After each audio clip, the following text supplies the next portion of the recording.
Welcome back to Zinnia blogs. Zinnia ব্লগসের নতুন একটা ব্লগে সকলকে অনেক অনেক ওয়েলকাম।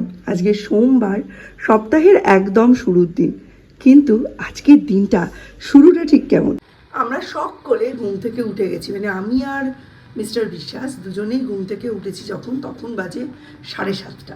ঘুম থেকে ওঠার পর রোজকার কাজ, চা, টিফিন সব কিছু গুছিয়ে মিস্টার বিশ্বাস চলে গেছেন অফিসে। আর তারপরেই আমার চোখ জুড়ে ঘুম, এত ঘুম সে আর বলার কথা নয়। তা আমি ওপরে আসলাম যেই সৌর্য আমায় জড়িয়ে ধরলো, ধরে বলছে মা আমার সঙ্গে একটু শো। ওরও ঘুমটা আধা বাঁধা, কারণ কালকে সারাদিন খুব হুল্লোড় করেছে, আজকে তো টায়ার্ড। আমাকে জিজ্ঞাসাও করলো অমৃতা, সৌর্য উঠেছে? আমি বললাম না, সেই শুয়েছি আর এই উঠেছি, মানে শুয়েছি 9টার সময় আর এখন বাজে 11টা। এখন আমরা ব্রেকফাস্ট করছি, বাট এখন তো ভারী ব্রেকফাস্ট করলে হবে না। এই যে প্রত্যেকের একটা করে কেক, একটা করে বিস্কিট, এই হচ্ছে আমাদের ব্রেকফাস্ট। সৌর্য এখন ড্রয়িং প্র্যাকটিস করছে, কারণ 5 তারিখে ওর কম্পিটিশান। আর যুগল ছবিটা দিতে দিতেও অনেক দেরি করলো। এখন দীপ ওকে গাইড করছে, আমি চা বানাতে গিয়েছিলাম। চায়ের সাথে কেক, বিস্কিট এটা দিয়ে ব্রেকফাস্টটা করে নিই। দুপুরে ডিমের ঝোল, ভাত, আর ও সৌর্য যাবে একটু খেলতে ডলের সাথে, ব্যাস এইটুকু। যুগল যদি আরও একটু আগে আঁকাটা দিত আমাকে, আমি ভালো করে প্র্যাকটিস করাতে পারতাম। এত দেরি করে যুগল দিল, এখন যদি দিনে 2বার করেও প্র্যাকটিস করাই তাও কিছু করে উঠতে পারবে না। তবে এই কম্পিটিশনটা নিয়ে এমনিও আশা ভরসা তেমন কিছু নেই।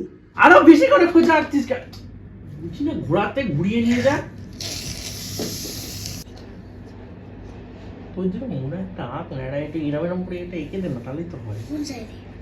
যেদিকে ইচ্ছা আঁক, তোর যেদিকে ওকু মানে দেশটাও যে দেখে দেখে আঁকবে ওটাই মনে হচ্ছে। একটুখানি যদি বকা হয় তাহলে এই ছেলেটা এরম জিভ বার করে এরম পড়ে থাকে। ও কি করে শিখবে কোনো কিছু? দীপ তুই টিফিন করে নে, ওকে আর ডাকতে হবে না, ছেড়ে দে। আর আজকে যা খাই রোদ্দুর উঠেছে, মানে বলার কথা না, সাংঘাতিক রোদ্দুর উঠেছে। আর তার উপরে যে ট্যাঙ্কির জল সে যা গরম, মানে ভাবা যাবে না এত গরম। দীপ গেছে স্নান টান করতে, বলছে মা ছ্যাঁকা লাগছে ট্যাঙ্কির জলে। আমি বললাম হ্যাঁ আজকে ট্যাঙ্কির জলে ছ্যাঁকাই লাগবে, তুই বরং টাইমের জল আসলে 2 বালতি ভরে রাখিস আর তাতেই স্নান করিস। একটু বেলা হয়ে গেলে না এই জলে আর স্নান করা যাবে না। আর এইদিকে আমি জামা কাপড় সব কেচে নিয়েছি, কেচে টেচে ড্রাই করে নিয়েছি। আজকে ড্রাই করার দরকারও ছিল না, বাট দেরি হয়ে গেছে বলে ড্রাই করলাম। এগুলো এখানেই মেলে দেবো। কালকে মিস্টার বিশ্বাস এগুলো সব দড়ি টড়ি টাঙিয়ে দিয়েছেন, ব্যাস এগুলো মেলে দিলেই এখন নিশ্চিন্ত। মেলে ক্লিপ দিয়ে দিলে ব্যাস সন্ধ্যের আগে 1 ঘন্টার মধ্যে সব কিছু শুকিয়ে যাবে, আজকে যা গরম। আর চলুন চুপি চুপি আপনাদের একটা জিনিস দেখাই। এই ঘরটা হয়ে, মানে আমাদের এই গ্যারেজ ঘরটা হয়ে কার উপকার বেশি হয়েছে সেটা একটু দেখাই।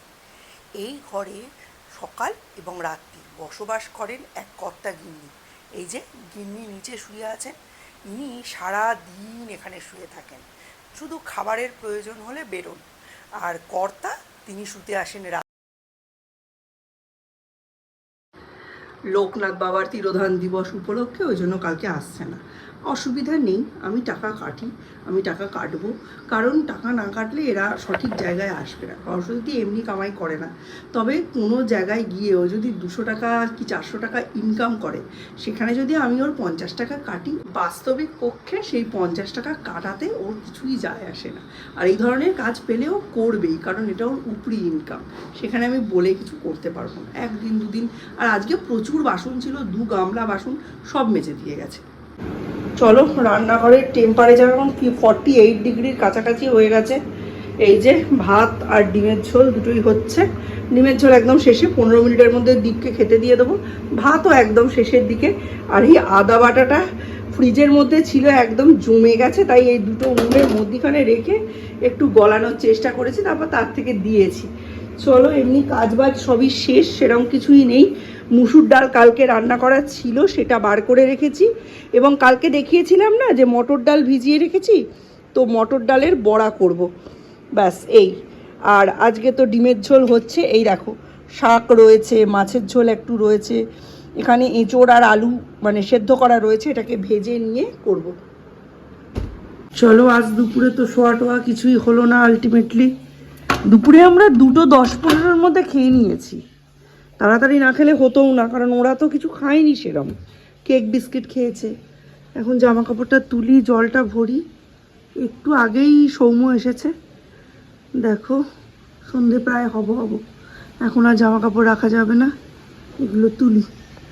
1 ঘন্টার কাসরাত। নতুন একটা ড্রয়িং কম্পিটিশান আছে 5 তারিখে 5টার সময়, মানে 5 তারিখ সন্ধে 5টায়। সেটার জন্য ওর স্যার ওকে এইটা আঁকানো প্র্যাকটিস করিয়েছে। সেটা প্রথম দিন মানে কালকে আঁকিনি, রবিবারে তো সময়ই পেল না, এইরকম অবস্থায় ছিল। 6বার প্র্যাকটিস করার পর সোমবারে এটা এই অবস্থায় এসে পৌঁছেছে। এখন জানি না বৃহস্পতিবার 5টায় এটা কি অবস্থায় যাবে, তবে মোটামুটি ঠিক করেছে। আরও 1 সপ্তাহ আগে হাতে পেলে ছেলেটাকে আমি আরো ভালো তৈরি করতে পারতাম। যাই হোক, এই যে 3 বিনুনিওয়ালা 60s খোঁপা থেকে এটা বুড়ির মাথার সেই লাট্টু খোঁপায় পরিণত হয়েছে। কেমন হয়েছে অবশ্যই জানিও তোমরা কমেন্ট করে। আজকে যে কি গরম তোমাদের বলে বোঝানো যাবে না। আর মিস্টার বিশেষের আজকে শরীরটাও নরম। আজকে আমায় রান্না বান্না সব রেডি করে রাখতে হবে। এসেই উনি হয়তো একটু ফ্রেশ হয়ে খেয়ে দিয়ে শুয়ে পড়বেন। ভীষণ টায়ার্ড, আজকে যাওয়ার ইচ্ছে ছিল না, কিন্তু কোনো রকমের টেনে হিচড়ে মানে উনি জাস্ট একটুখানি ভাত রয়েছে। আমি সৌর্য রাত্রিরে রুটি খাবো, রুটি দিয়ে ঘুগনি বানাবো, ঘুগনি দিয়ে খাবো। আর মিস্টার বিশ্বাসের ডাল রয়েছে, মাছ রয়েছে, কিছু একটা ভাজাভুজি করে দেবো, ওই দিয়ে ওনার হয়ে যাবে। মানে আজকের দিনটা সামাল দেওয়া হয়ে যাবে। এবেলা অনেক কিছু করতেই পারতাম, কিন্তু উনি এবারে অতটা টাইম আমাকে দিতে পারেন। চলো ভাতটা বসিয়ে দিই। রান্নাঘর আজকে অবস্থা খুব খারাপ। 14 তারিখ আসলে 1 মাস হয়ে যাবে। আমি 14 তারিখের অপেক্ষায় আছি, তাহলে মিস্টার বিশেষকে বলতে পারবো যে 1 মাস গ্যাস গেছে। ভাত বসিয়ে দিলাম, এবার উল্টো দিকে মটরটা সেদ্ধ দেবো। এই জন্য রবিবারে একটু কাজটা মানে তাড়াতাড়ি করে এগিয়ে রাখি, যাতে সপ্তাহের অন্য দিনগুলোয় খুব একটা অসুবিধা না হয়। ইয়ে বাবা, মটর কোথায়? এই যে মটর, এই যে মটর। মটরটাও করব, আর ভাবছি এঁচোড়টাও করে ফেলবো। এঁচোড়টাও বার করে নিই, সেদ্ধ করা আছে। কোনোটাই করতে খুব একটা বেশি টাইম লাগবে না। আর দুটোই তো মোটামুটি একই মশলা। মটরটা নিরামিষভাবে করব, এঁচোড়টা আমিষভাবে করব। নইলে দুটোই আমিষভাবেও করতে পারি, কোনো ঠিক নেই। কাটতে বসে দেখি মন কোন দিকে যায়। আর মিস্টার বিশেষের জন্য একটু বেগুন ভাজবো, আমাদের জন্যও বেগুন ভাজবো। রুটি, বেগুন ভাজা, ঘুগনি এইসব দিয়ে হয়ে যাবে মোটামুটি, খুব বেশি ঝামেলা হবে না। এই যে মটর, এই মটরটা সেদ্ধ বসিয়ে দিয়ে এর সাথে আলু দিয়ে দেবো। আজকে জলও তুলিনি, জলও ভরিনি, জানেন কি অবস্থা আমার। এবার জল তুলবো। এখানে 4টে বোতল ভরা আছে, কিন্তু টেবিলে দেখুন কতগুলো বোতল না ভরাই। সব কটা বোতল ভরে রাখতে হবে, এক্ষুনি দরজাও খুলতে হবে। সরস্বতী দি বাসন মেজে গেছে, তার মধ্যে আমার পার্স দেখতে পাচ্ছেন। এই বাসনগুলো এখনো তুলতে হবে। আর 5-6 মিনিটের মধ্যে মিস্টার বিশ্বাস এসে যাবেন। আলো জ্বললো। এইবারে দরজাটা খুলে রাখি, চলে আসবে। এত চাপ হতো না জানেন, যদি 1 সপ্তাহ আগে আঁকাটা হাতে পেতাম এত চাপ হতো না। শনিবার আঁকাটা হাতে পাওয়ার পরে রবিবার সারা দিন একবারও বসলো না, নইলে রবিবারের দিনটার মধ্যেই তো 6বার আঁকা হয়ে যেত। হুই, পাং ভরে গেছে ভগবান। দৌড়ানো যায় বয়স হলে, এটা কামের কাম হলো। মটর সেদ্ধ হওয়ার, গরম হয়ে যাওয়ার গন্ধ বেরিয়ে গেছে। হ্যাঁ, এক্ষুনি উঠবে ফোঁস করে। নখরে वाली मेरे साथ आ, ठुमके वाली मेरे साथ आ। বয়স হয়ে গেছে। এটা সৌম্যর থেকেও 1 বছরের বড়, দেখেছেন? টেপাটিপি করে অন্তরাত্মা বের করে দিলে তবে জল পড়ে। সৌম্যর থেকেও 1 বছরের বড় এটা। সৌম্য যখন আমার পেটে, তখন আমাদের বাড়িতে একটা বড় কলসি ছিল। তখন জলের খুব সমস্যা ছিল, তো মা কলসিটা ভরিয়ে রাখতো। তখন বাবু বলল এই ভরা পেটে এরকম জল ভরবে, সেই ভরা কলসি কাকে করে নিয়ে ঘরে, ছোট ঘরে ঢুকাতাম। বাবু সেই জন্য অ্যাকোয়াগার্ডটা নিয়েছিল। সৌমত্তকে 1 বছরের বড়, 19 বছর বয়স হয়ে গেল, ক্যান্ডেল পাল্টে পাল্টে চলছে, অ্যাকোয়াগার্ড বলেই চলছে।